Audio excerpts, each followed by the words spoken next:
Thomas Jefferson treći je predsjednik Sjedinjenih Američkih Država i jedan od glavnih autora Deklaracije o neovisnosti. Tečno je govorio 5 jezika i zanimao se za mnoga područja znanosti, izuma, arhitekture, religije i filozofije. Ono što je manje poznato o ovoj iznimnoj povijesnoj ličnosti jest da je i osmislio način šifriranja koje je po njemu dobio ime Jeffersonov disk. Jeffersonov disk izradit ćemo od čašica za jogurt i trakica sa nasumičnim slovima u abecedi. Čašice označimo sa brojevima od 1 do 6.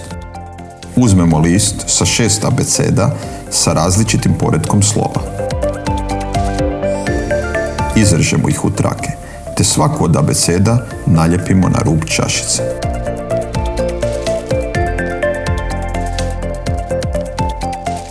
Ključ šifre se sastoji od 2 dijela. Prvi dio je poredak čašica, koji se unaprijed dogovara. Recimo 2, 4, 1, 6, 5, 3. Drugi dio teksta dobije se prilikom šifriranja na sljedeći način. Čašice se slože po redoslijedu zadanom u prvom dijelu ključa. 2, 4, 1, 6, 5, 3.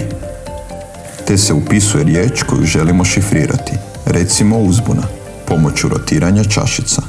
U, Z, B, U, N, A. Kada smo upisali riječ, možemo odabrati bilo koju od preostalih 25 kombinacija slova. Mi ćemo odabrati F, B, H, G, A, V. Ovo je drugi dio ključa koji se šalje.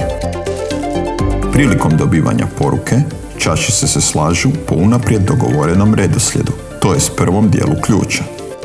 Upiše se dobiveni tekst F, B, H, G, A, V i traži smislena poruka.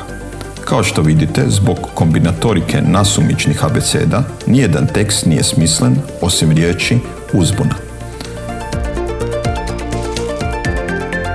Važno je napomenuti da se radi sigurnosti tajne poruke prvi dio ključa, to jest poredak čašica, nikad ne šalje zajedno sa drugim dijelom, to jest kodiranom riječi.